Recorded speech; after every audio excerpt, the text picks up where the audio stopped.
আজ আমি বসে আছি নদীর ধারে এক নৌকায়। চারপাশে শুধু পানির ঢেউয়ের শব্দ।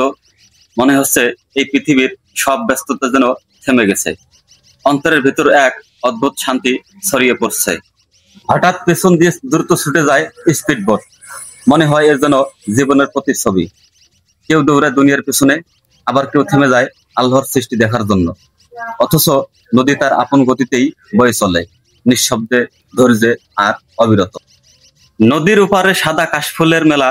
বাতাসে দুলতে দুলতে তারা যেন ফিসফিস করে বলছে, দেখো, এই সৌন্দর্য তোমার জন্যই আল্লাহর দান।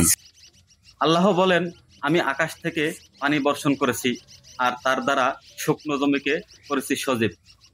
প্রকৃতির প্রতিটি দৃশ্য আসলে আমাদের মনে করিয়ে দেয়, তুমি একা নও, আল্লাহ সর্বদা তোমার সাথে আছেন। এই নদী শুধু পানি নয়, এটি জীবনের শিক্ষক। যেমন নদীর স্রোত থেমে থাকে না, তেমনি আমাদের সময়ও থেমে থাকে না। আজ আমরা আছি, কাল হয়তো থাকবো না। ঢেউ যেমন তীরে ভেঙে পড়ে মিলিয়ে যায়, তেমনি একদিন আমাদের জীবনও মিলে যাবে মাটির বুকে। তবুও এই শান্ত নদীর বুকে বসে মনে হয়, যদি এই ক্ষণিক দুনিয়াতেই এমন প্রশান্তি পাওয়া যায়, তবে আল্লাহর প্রতিশ্রুত জান্নাত কতই না অসীম শান্তির স্থান, যেখানে নেই কোলাহল, নেই দুঃখ, কেবল চিরন্তন সুখ আর আল্লাহর সান্নিধ্য। হে মানুষ, চোখ মেলো আর একবার ভেবে দেখো, এই নদী, এই বাতাস, এই কাশবন সবই আল্লাহর এক মহা নিয়ামত। কিন্তু এই নিয়ামত একদিন হারিয়ে যাবে, আর আমিও ফিরে যাব তার কাছেই।